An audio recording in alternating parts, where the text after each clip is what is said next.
pars de zéro et que tu arrives dans un marché et qu'en plus tu as envie de t'imposer, évidemment que tu sens qu'il y a un décalage et puis on se prive pas de te le rappeler non plus. La demande de coloriste, elle est dingue. C'est que c'est un métier qui n'a pas de frontières. Ouais, ça fait peut-être 10 ans que t'es coiffeuse, mais t'as toujours le même niveau. Et moi, en un an, j'ai évolué beaucoup plus que toi. Quand tu as eu cet élan de croissance que tu nous as partagé, tu n'étais pas encore voilée. J'aimerais savoir, est-ce qu'à travers ce choix, tu n'as pas eu peur que ça te ferme des portes? J'ai vendu mes salons. Je me suis séparée de certaines personnes avec qui j'avais plus forcément les mêmes valeurs, j'avais plus envie de travailler de la même façon avec elles, etc. Est-ce qu'il y a déjà quelque chose qui t'a fait penser que tu as du tout plaqué? Ouais, quand Hello Dalia, Hello, tu vas bien? ça va et toi? Oui, ça va nickel. Écoute, je suis super contente de te recevoir Moi aujourd'hui. aussi. Donc pour le petit concept de cette vidéo, c'est des questions-réponses. On va parler un petit peu de toi, surtout de ta formation et aussi de ton business. Pour celles qui te connaîtraient pas, est-ce que tu peux te présenter en quelques mots? Oui, bien sûr. Bah, moi, c'est Dalia. Ça fait déjà 8 ans que je suis coloriste, 2 ans que je suis formatrice, bientôt 3 d'ailleurs. Et actuellement, je propose des formations accessibles à tous pour devenir coloriste. Avant ça, j'ai déjà un parcours d'ouverture de 3 salons. Donc voilà, j'ai un petit parcours un peu particulier, mais dans les grandes lignes, ça donne ça. Et justement, j'aimerais bien aujourd'hui que tu nous parles de la compétence pour toi qui fait toute la différence entre une technicienne coloriste lambda et une experte. Bah, si tu veux, une experte, elle connaît son métier dans les grandes lignes. Elle va directement poser son diagnostic, elle va savoir où aller, elle va être sereine, elle va avoir confiance en elle et elle va utiliser tous les outils qu'elle a à sa disposition depuis son expertise pour pouvoir répondre à la demande de sa cliente. OK? Une technicienne, c'est quelqu'un qui comprend le milieu son milieu, c'est-à-dire qu'elle a compris qu'il y avait différentes techniques, qu'il y avait différents outils, mais qui ne sait pas encore les maîtriser et qui sait encore moins identifier la demande de sa cliente et la raccorder avec la compétence technique. Tu vois ce que je veux dire? Bon. Donc pour moi, c'est vraiment, une technicienne, c'est quelqu'un qui a besoin de devenir une experte. Une experte, elle connaît son métier, elle connaît tous les outils, qu'elle peut utiliser pour répondre à la demande de sa cliente et elle sélectionne très sereinement avec un plan posé dans sa tête. Elle sait où elle va, quoi. Et du coup, justement, aujourd'hui, tu es formatrice. Est-ce que tu peux nous parler de l'erreur numéro un que tu vas voir chez tes élèves sur la colorimétrie, justement? Et bah, sur la colorimétrie, je vais prendre plus large, en gros, pour l'éclaircissement. Mm. Justement, mes élèves, elles veulent tout de suite aller sur le balayage. Donc, elles sont tout de suite, allez, moi, je vais aller sur la prestation que tout le monde me demande, tout le monde veut faire du balayage, moi, je vais le faire directement et tout. Je leur dis: «Attends, avant de passer à le balayage, le montage, le crépage et cetera, faut déjà que tu saches, comment est-ce que tu vas neutraliser tout ça. Donc il faut passer par la case colorimétrie et c'est pour ça que moi, quand, je forme mes élèves, je mets un gros point d'honneur sur la colorimétrie. Je leur dis: «On commence par la colorimétrie». D'ailleurs, ma formation commence par ça. Il faut que déjà tu saches, reconnaître, les reflets, que ta cliente apprécie, les reflets à neutraliser, que tu saches comment les neutraliser, tu saches aussi où est-ce que tu veux aller, quel fond tu veux obtenir. Si tu encore une fois, si tu sais pas tout ça, une fois que tu auras fait ton montage, que tu auras récupéré ton balayage et bah, tu fais quoi, du coup? Tu vois, tu paniques, tu prends, ce que tu peux, ce que tu sais et en fait, bah, tu vas pas arriver à avoir un bon résultat, tu vas pas satisfaire ta cliente et donc l'erreur de mes élèves, c'est d'aller trop vite, tout de suite sur, l'éclaircissement qui est, l'objectif, enfin, en tout cas la prestation qu'on leur demande souvent, sans passer du temps à apprendre sa colorimétrie proprement La théorie. et la théorie évidemment, ouais. Et là, pour quelqu'un qui voudrait, du coup, devenir experte rapidement, toi, tu commencerais par lui apprendre quoi? Bah, la colorimétrie. On commencerait par la colorimétrie, revoir du coup les bases et souvent, quand je dis les bases, c'est-à-dire que des fois je reprends même, parmi mes élèves, j'ai des personnes qui sont coiffeuses, qui sont des fois coloristes et en fait, on se rend compte qu'on n'a pas du tout les mêmes bases. Déjà parce que, bon, on en reparlera, mais si tu veux, mais le niveau, du CAP et du BP en France, voilà, c'est pas ouf et aussi, parce qu'en fait, malheureusement en France, être coloriste, ça s'apprend sur le tas. Du coup, parce que comme le niveau, du diplôme n'est pas dingue, Mmh. bah, derrière, c'est qu'est-ce que t'a appris ta patronne, pendant ton apprentissage? Qu'est-ce que tu as vu sur YouTube? Qu'est-ce que tu as vu à droite? Qu'est-ce que tu as vu à gauche? Et donc je me rends compte que les filles, elles ont des niveaux bien variés, beaucoup de fausses informations. Donc on commence directement par la colorimétrie, quoi. Effectivement, j'aimerais bien qu'on revienne sur ce sujet qui est, du coup, pourquoi les coiffeuses qui sont diplômées d'État finissent toujours par avoir besoin d'avoir des formations en externe, en plus de ce qu'elles apprennent à l'école? Bah, j'ai envie de dire que les diplômes d'État sont médiocres. En réalité, on va pas se mentir, Comme quand ça, tu c'est dit. voilà, comme ça, c'est dit, il faut dire la vérité. Un CAP, un BP, aujourd'hui, ça suffit pas pour devenir coloriste. OK? Alors super, tu vas apprendre ton cercle chromatique, tu pourras même pas l'utiliser dans la vraie vie, tu vois? Donc c'est génial de savoir que, le violet et le jaune se neutralisent, mais qu'est-ce que ça veut dire concrètement, tu vois, dans un balayage? C'est ça aussi, en réalité, maîtriser un outil. Les pauvres, elles maîtrisent pas leurs outils. On utilise, des couleurs et des tons sur tons comme si c'était la même chose. À peine si on voit ce que c'est qu'une patine. Mmh. On va pas se mentir, le niveau, il est horrible et puis, encore une fois, pour parler concrètement, en CAP et en BP, on ne t'apprend pas les techniques qui vont te faire gagner de l'argent. C'est-à-dire qu'en réalité, heu la coupe brushing, c'est cool, tu vois? Mais tu vas pas, faire des chiffres de malade que sur de la coupe brushing. C'est pas des techniques qui te font réellement, enfin, qui créent un business, qui vont te faire aller plus loin et cetera. Donc ces techniques-là, il faut que tu ailles les apprendre en externe. Surtout que le marché évolue énormément. Le CAP et le BP, pas du tout. Je pense que les personnes qui ont passé un CAP il y a 20 ans et qui le repasseraient aujourd'hui, elles y seraient encore sur les mêmes cours. Des fois, les profs n'ont pas changé, j'ai envie de te dire, donc Oui, c'est vrai. c'est fou. Donc voilà, en réalité, si tu veux, il y a un décalage entre le marché et le diplôme. Donc c'est pour ça que les gens qui sortent moi, des fois, j'ai des élèves, elles sont encore en CAP et elles sont déjà dans la formation. Mmh. Tu vois? Parce qu'elles savent très bien que derrière, elles ont envie d'aller vite, elles ont pas envie de perdre du temps avec un apprentissage qui t'apprend rien, parce que malheureusement aujourd'hui les maîtres d'apprentissage n'apprennent pas du tout, font pas leur taf, pendant pour leurs apprenantes. Donc derrière, elles sont obligées d'aller investir. Quelle technique tu as mis personnellement du temps à apprendre et en fait, aujourd'hui, tu l'apprends très rapidement? Quelle technique? J'ai envie de te parler, du milkti.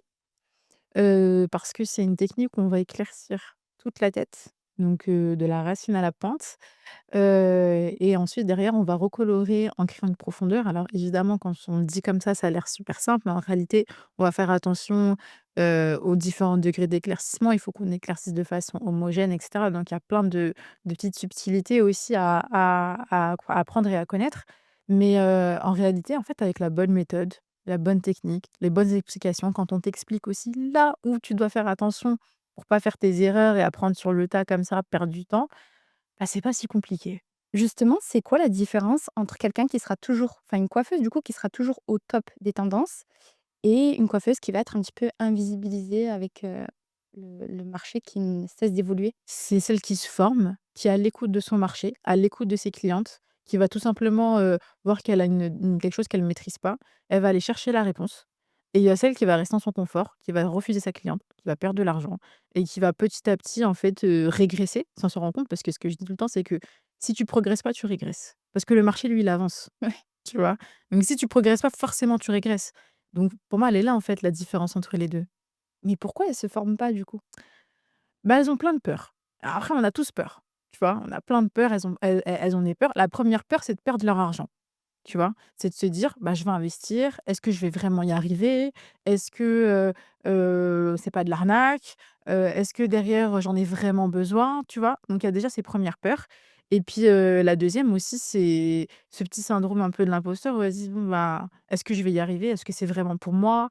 Et puis encore une autre peur, c'est de se dire: «C'est bien, ça m'a l'air pas mal, pas tout de suite». Mmh. Mais tu vois, ce pas tout de suite, tu prends du retard parce que comme j'ai dit, soit tu progresses, soit tu régresses. Donc, tu vois, le pas tout de suite, en fait, c'est juste du temps, que tu perds, de l'argent que tu perds, des compétences que tu perds et en fait, tu restes dans ton cercle, où tu connais tes clientes, où tu as des demandes qui sont similaires, qui sont de moins en moins demandées d'ailleurs parce que les clientes, elles aussi, elles évoluent avec le marché, elles voient de nouvelles techniques qui débarquent. Mmh. Si toi, tu sais pas y répondre, bah, OK, les clientes que tu faisais il y a 10 ans, ce sera toujours tes clientes qui faisaient il y a 10 ans, mais peut-être que dans 10 ans, elles voudront d'autres techniques auxquelles toi, tu sauras toujours pas répondre et là, elles vont t'abandonner.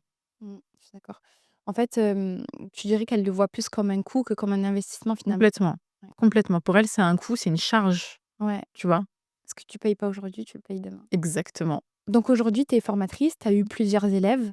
Est-ce qu'il y a un déclic qui t'a montré qu'effectivement tu avais vraiment de l'impact sur, tes élèves? Bah, déjà, leur retour au quotidien, tu vois? Quand je vois que forcément, bah, il y a des filles, des fois, elles sont dans le secteur bancaire, elles deviennent, coloristes, coiffeuses, elles, ouvrent des instituts, des salons, enfin, je trouve ça dingue.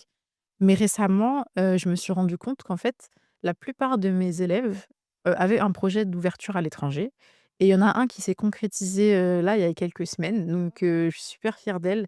Elle a ouvert au Maroc et voilà, elle a persévéré, elle a exporté des techniques et une expertise française dans un autre pays qui est super apprécié, que ce soit d'ailleurs au Maghreb ou que ce soit ailleurs. Enfin, il faut le dire que, l'expertise française, elle est appréciée bien que quand en réalité tu regardes dans le fond, il y a pas grand chose si les gens ne se forment pas. Mais en tout cas, elle a vraiment développé quelque chose, de grand et là je me suis dit: «OK, donc en fait, les petites techniques que je lui ai appris là, elles ont franchi la Méditerranée», tu vois? C'est beau en réalité et je me rappelle qu'en fait on fait pas ça pour rien. C'est pas juste, des vidéos, de la transmission, des ateliers, ça va au-delà de ça. En réalité, c'est une construction d'une vie, en fait, derrière que tu projettes, quoi. Ouais, magnifique. Du coup, si vous êtes, au Maroc, que vous voulez les techniques, Voilà, Malia, elle a des élèves aussi là-bas. c'est clair. Si aujourd'hui tu devais recommencer ton business de zéro, tu commencerais par quoi? Bah, par me former parce que tu sais, initialement, je suis pas coiffeuse de métier, donc j'ai un diplôme en marketing digital. J'ai fait toutes mes études en marketing. Dès que j'ai eu mon diplôme, je suis partie directement en coiffure parce que j'ai compris le problème, en fait. C'est-à-dire que je pensais ouvrir un salon, avoir, juste, la l'étiquette de patronne, tu vois? Et d'avoir mes coloristes, mes coiffeuses qui étaient là, qui allaient bosser pour moi et tout. Mais en fait, je me suis vite rendu compte que c'était pas possible, que si tu maîtrisais pas ton cœur de métier, bah, tu allais être médiocre, tu allais passer à côté de beaucoup d'opportunités. Au-delà du fait que ce soit vraiment devenu une passion, c'est vrai que c'était pas viable dans la façon dans laquelle j'avais construit mon business dès le début. Et puis au-delà de se former en tant que coloriste, parce que ça, c'est le cœur du métier, j'ai tout de suite compris. C'est-à-dire que j'ai passé 7 mois, sans formation. Après j'ai dit: «OK, il faut que j'aille me former». La deuxième chose aussi, c'est de se former sur tous les aspects, c'est-à-dire que les réseaux sociaux, c'est important. Être aussi, accompagné, c'est-à-dire avoir aussi, des personnes qui sont dans le métier et qui vont pouvoir te donner, des expériences, des conseils. Tout ça, c'est hyper précieux et en fait, quand tu te lances et que personne autour de toi n'est dans ce milieu-là, tu as l'impression d'être un ovni. Mmh. Tu découvres, un fournisseur, tu es: «Waouh, j'ai découvert un fournisseur», alors qu'on aurait pu te le donner très rapidement. Tu découvres une technique, tu découvres, je sais pas, un petit hack qui fait partie de notre domaine, notre milieu, bah, tu as l'impression d'avoir gagné, 10 ans, alors qu'en réalité, c'est à portée de main. Tu vois, quand tu te formes et que tu fais, Mmh. des formations concrètes, c'est à portée de main parce qu'on te délivre tout ça. En tout cas, moi, en tout cas, dans Mmh. la formation, je délivre tout ça, tu vois? Mais quand tu te formes pas, tu as pas cette vision-là, tu vois? Tu perds de l'argent, tu perds du temps en permanence donc la première chose, c'est de se former. Il y a pas de doute. OK. Pour aller plus vite du coup? Pour aller plus vite, pour perdre moins d'argent aussi, parce Mmh. que, bah, le temps, c'est de l'argent. Si tu perds du temps, forcément, tu perds de l'argent, quoi. On est d'accord. Quel a été ton plus gros sacrifice pour bâtir ta carrière? Mon plus gros sacrifice, c'était mon temps personnel, ma vie perso.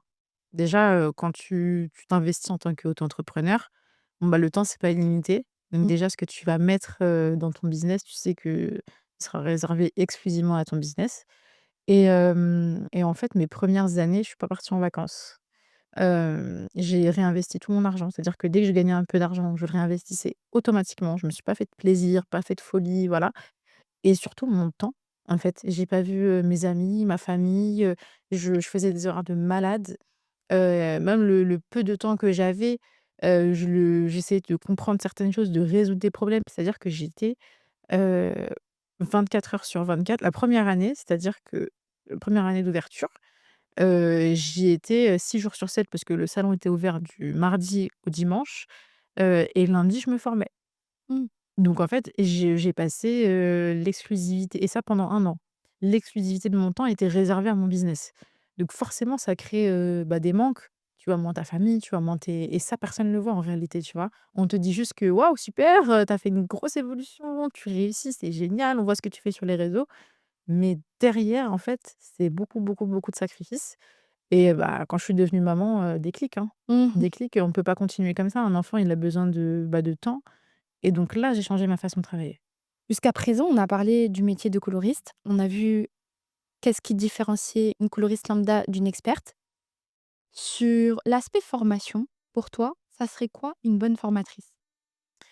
Bah, écoute, une bonne formatrice, c'est pas juste quelqu'un qui te délivre une technique, tu vois? Maintenant, il y a des vidéos YouTube, tu vois? Si quelqu'un a envie de te filmer en train de travailler et de te l'envoyer, c'est super simple. Mmh, c'est clair. En réalité, une bonne formatrice, c'est quelqu'un qui va comprendre aussi ton schéma qui va comprendre aussi où est-ce que tu veux aller et qui va t'accompagner, tu vois? Pour moi, la formation, ça va avec ce mot accompagnement.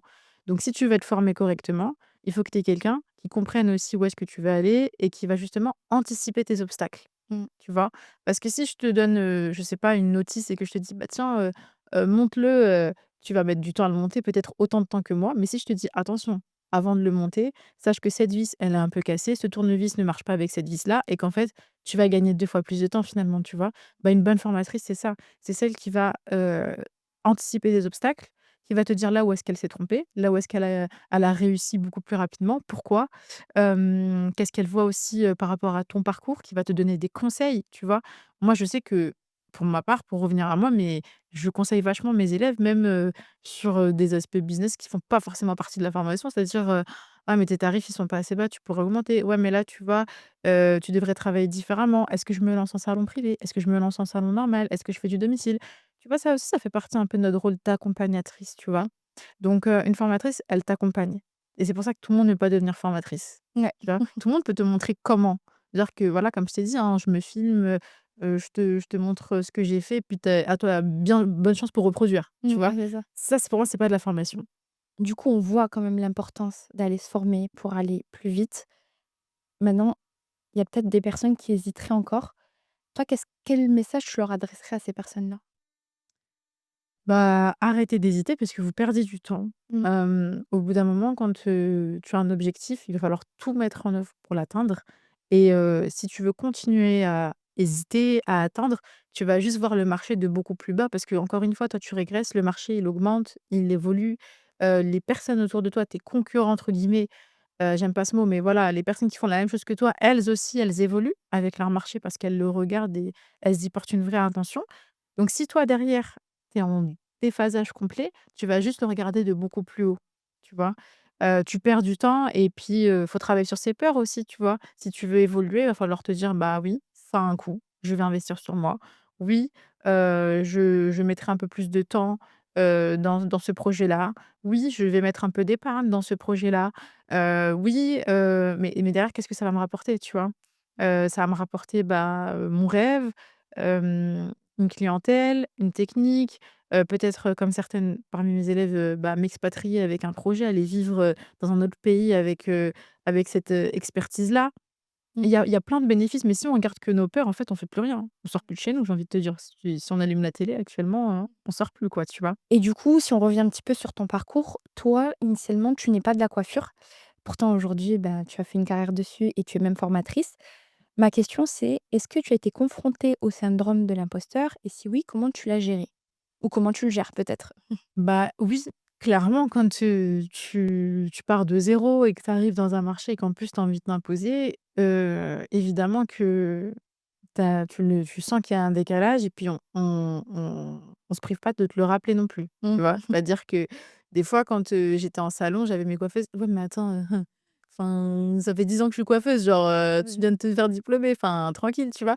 Et puis moi je suis là: «Ouais, ça fait peut-être 10 ans que tu es coiffeuse, mais tu as toujours le même niveau et Ouais. moi en un an, j'ai évolué beaucoup plus que toi», tu vois? Mais avant que cette réflexion elle se met en place.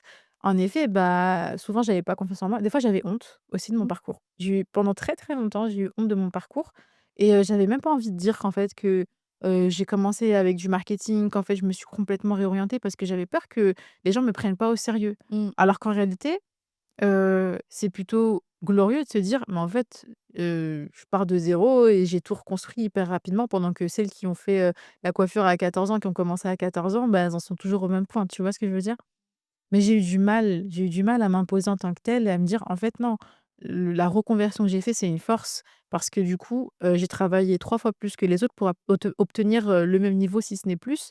Tandis que d'autres en fait, ont fait ça toute leur vie et en fait, c'est comme ça qu'il faut construire son identité et c'est comme ça que je suis sortie de ce syndrome de l'imposteur, tu vois? Ouais. Mais en tout cas, pendant longtemps, j'ai eu honte de mon statut, de me dire: «Ah mais attends, reconversion, bah, en réalité, tu vois, on va pas te prendre au sérieux» et cetera. Bien que mes clientes étaient satisfaites, bien que j'avais toujours des super retours et tout, ça satisfaisait jamais assez mon ego. J'avais toujours ce petit truc de se dire: «Ouais, mais est-ce que j'aurais pas pu faire mieux? Et puis est-ce que je suis assez légitime?»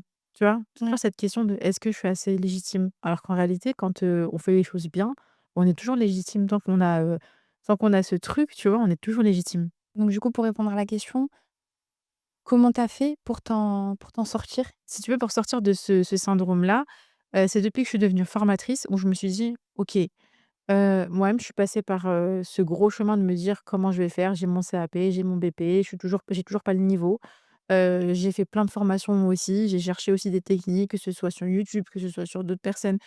Je suis passée par le même chemin qu'elles, mais j'ai réussi à trouver aussi la façon, bah, de leur transmettre ma passion, de leur transmettre des techniques et je pense que c'est ça qui m'a sortie de ce syndrome de me dire: «En fait, elles peuvent aller chercher sur YouTube, moi j'ai la réponse», tu vois? Et je suis légitime parce que j'ai tout ce parcours derrière de reconversion, j'ai ouvert 3 salons, je me suis cassé la gueule, j'ai réussi là où j'ai réussi, tu vois?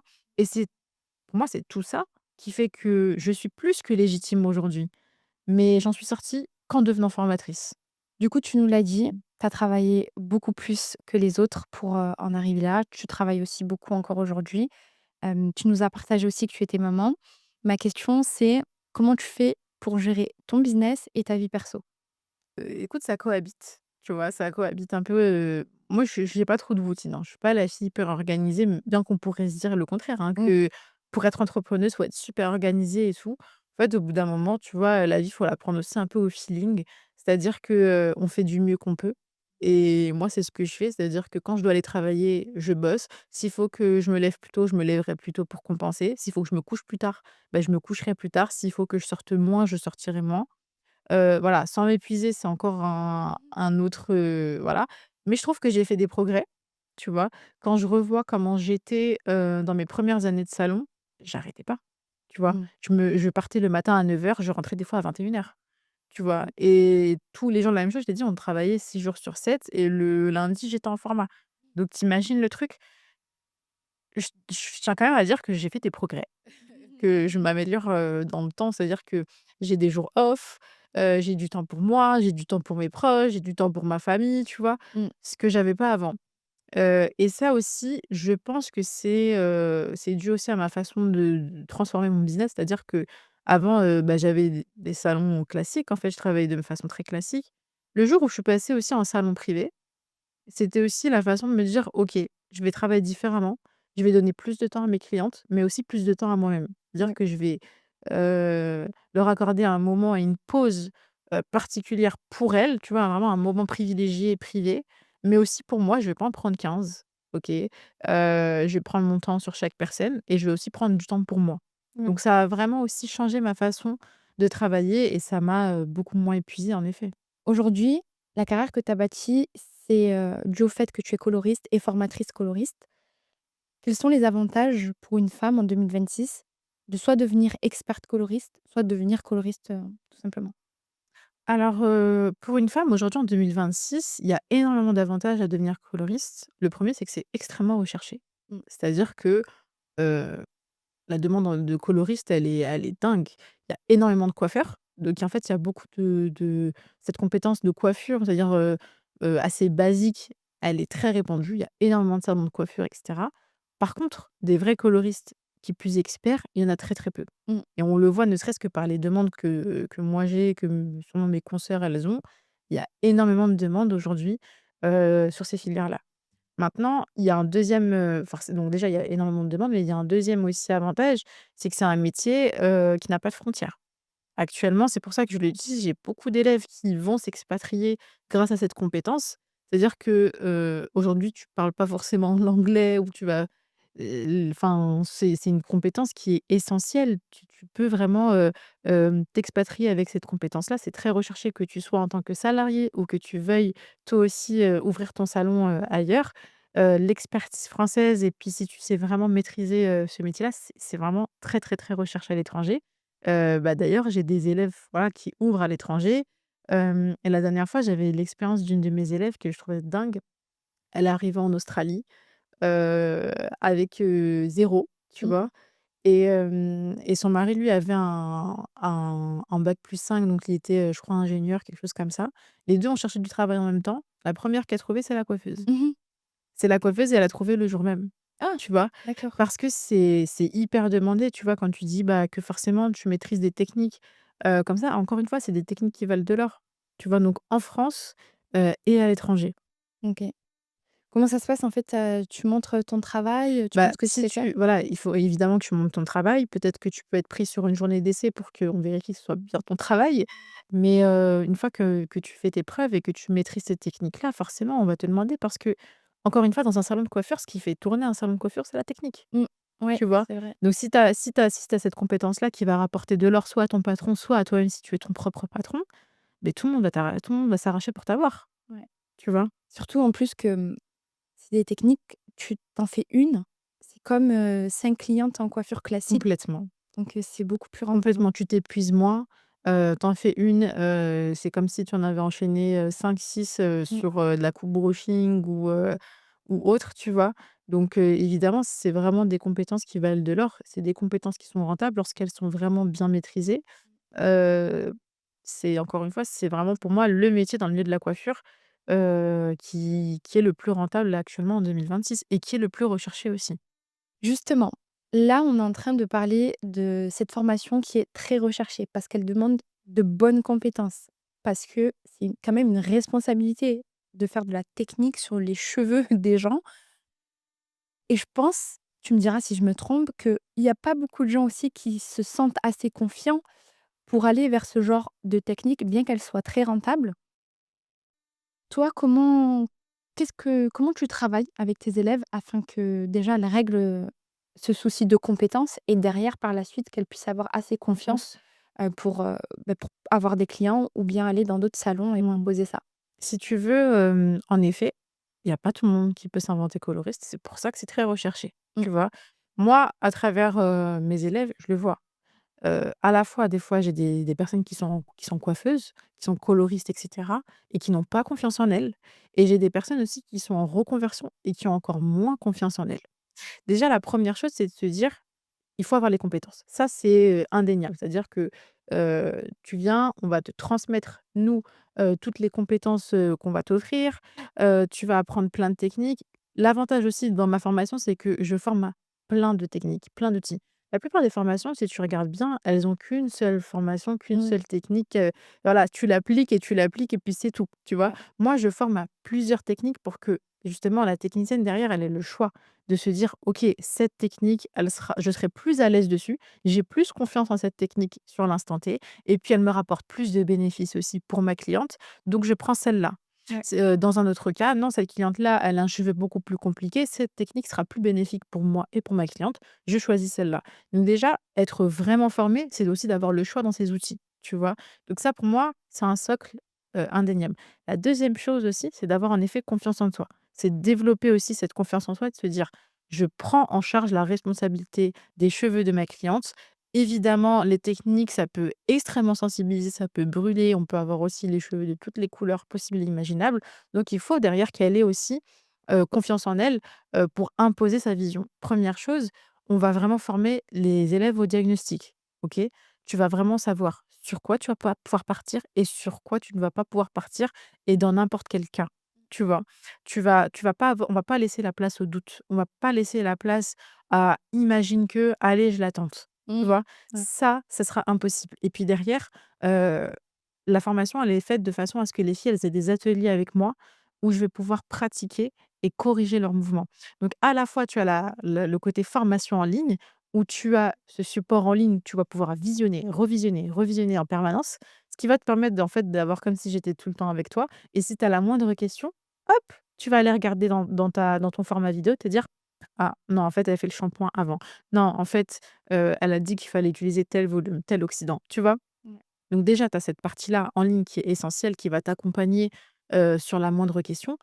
L'accompagnement évidemment, moi je suis disponible: «Oui Dalia, je suis en pleine clientèle, là j'ai une question, s'il te plaît réponds-moi, qu'est-ce que je dois faire?» et cetera. Je suis très souvent disponible pour les filles et la dernière partie, c'est l'atelier. C'est-à-dire que ces ateliers-là, ils sont faits pour que les filles, elles puissent pratiquer sur vrais modèles. C'est pas juste de pratiquer pour pratiquer et en plus, c'est pas de la démonstration. Elles sont vraiment, au four et au moulin, comme je le dis. Mais c'est surtout de corriger les mouvements. C'est-à-dire qu'en ligne, tu as vu des choses, moi, je vais aller vérifier que ton coude est assez bien levé, que tu utilises ton poignet correctement, que tu appliques à la lettre tous les conseils que je t'ai donnés en ligne. Donc c'est pas juste, de la pratique, c'est vraiment de la correction, tu vois? Mmh. Et à la fin de ces ateliers-là, les filles, elles ont tellement plus confiance en elles parce qu'on a vu là où est-ce que ça pêche. Tu vois? C'est pas juste, OK, je rentre chez moi avec la technique et puis, je vais essayer de l'appliquer. «Oh, j'ai pas fait comme elle, mais je me rappelle plus comment elle a fait et puis en plus, elle m'a pas vu le faire et puis ça se trouve qu'en fait, je fais quelque chose de pas bien, puis elle a pas bien vraiment corrigé». Tu vois ce que je veux dire? On a vraiment mis en place tous les facteurs pour que tu aies confiance en toi à la fin de cette formation, pour que tu puisses prendre en charge n'importe quelle technique, dans n'importe quelle condition et surtout que tu apprennes à dire non. Parce qu'il faut dire non quand on Mmh. peut pas, quand, on sent que la technique elle est risquée et cetera. Il y a rien de pire qu'un échec pour une coloriste parce que ça fait vraiment perdre de confiance en soi et c'est pour ça que des fois j'ai des coiffeuses qui sont en formation parce qu'elles ont même plus confiance en elles. Mmh. Parce qu'elles ont fait des échecs, parce que, il y a eu des ratés, des brûlés même, qui ont, ruiné leur confiance en elles. OK, donc là, je comprends qu'aujourd'hui, Dahlia, elle peut faire de n'importe qui une coloriste, n'importe qui se donnerait les moyens. Hem et justement, est-ce que tu as beaucoup aujourd'hui de personnes qui sont pas du tout sur la coiffure? Ouais, Et comment ça ouais. se passe du coup? Comment ça se passe? Il faut savoir que, bon, déjà pour intégrer la formation, c'est vrai que je prends pas tout le monde. Mmh. Je vérifie que les profils, bah, correspondent à la formation, qu'on puisse vraiment apporter quelque chose à la personne. Je ferme pas la porte aux reconversions parce que ce serait me fermer la porte à moi-même. Mmh. Moi-même, j'étais pas du métier, tu vois? Donc je ferme pas la porte aux reconversions. Par contre, je vérifie que le projet soit solide, tu vois? Que la personne, elle ait vraiment les motivations, que souvent je demande à ce qu'il y ait une première approche avec la clientèle. Souvent donc je reconvertis pas mal de lisseuses, tu vois? OK. Qui ont déjà cette première approche avec la clientèle, ce premier pas dans le monde de la beauté et cetera. Je trouve que ça facilite justement cet aspect confiance en soi. Elles ont déjà un rapport avec la clientèle, elles sont plus ou moins à l'aise, elles ont déjà conscience, de tout le travail que ça demande de travailler avec de la clientèle. Donc après, c'est plutôt une question de technique et ça, c'est pas si compliqué, tu vois? Donc voilà, j'ai quelques petites prérequis. Après derrière, évidemment, il va falloir qu'elle passe un CAP et un CAP, un BP si elle le souhaite. C'est la porte obligatoire en France, c'est la porte légale, si tu veux, pour aller, devenir coloriste. Moi, je ne le demande pas au sein de la formation parce que déjà, je forme des filles qui viennent de l'étranger. Je forme des filles qui sont en études actuellement. La formation, il faut pas le voir comme un diplôme d'État, il faut le voir comme un investissement sur soi. Mmh. Donc n'importe qui pourrait investir sur soi et aller chercher les compétences, que j'offre, à condition qu'elle ait un projet qui soit, cohérent avec la formation et qu'on puisse vraiment répondre à ses besoins. Tu vois ce que je veux dire? Mais en effet, actuellement, le CAP, c'est une case un peu obligatoire pour aller pratiquer derrière, tu vois? Pas pour rentrer en formation parce que derrière, tu peux le passer en même temps, tu peux le passer après et cetera. Mais c'est vrai qu'en France, aujourd'hui, si tu veux pratiquer, dans le cadre légal, il va te falloir ce CAP. Oui, en plus, en soi, maintenant, il y a beaucoup de solutions. Tu peux le faire en ligne et La tout. plupart de mes élèves le font soit en candidat libre, soit elles le font en ligne. Ah voilà, en candidat libre. En candidat libre aussi, c'est vrai qu'il est très franchement, le CAP, c'est simple. Ouais, c'est très facile. On va pas se Oui. mentir, c'est super simple, c'est pas le plus dur. Moi, je le dis à chaque fois, je me dis: «Non mais le CAP, c'est facile, Ouais, c'est après». c'est limite plus facile que ta formation, je pense. C'est pas j'osais pas le dire. Est-ce qu'il y a déjà quelque chose qui t'a fait penser que tu allais tout plaquer? Ouais, quand, tu sais quoi? Quand, je suis tombée enceinte, j'ai cru que le monde allait Tu tombé me dessus? tomber dessus. Je m'y attendais pas et puis en plus de ça, j'étais sur l'ouverture d'un 2e salon. Donc en fait, à ce moment-là, j'étais dans un élan, je me suis dit: «Waouh, ça va me ralentir Ah ouais. et je vais plus pouvoir rien faire», tu vois? Je sais pas comment je vais faire, vraiment, j'ai cru que j'allais tout arrêter, que ma vie, allait s'arrêter là, tu vois? Alors que pas du tout.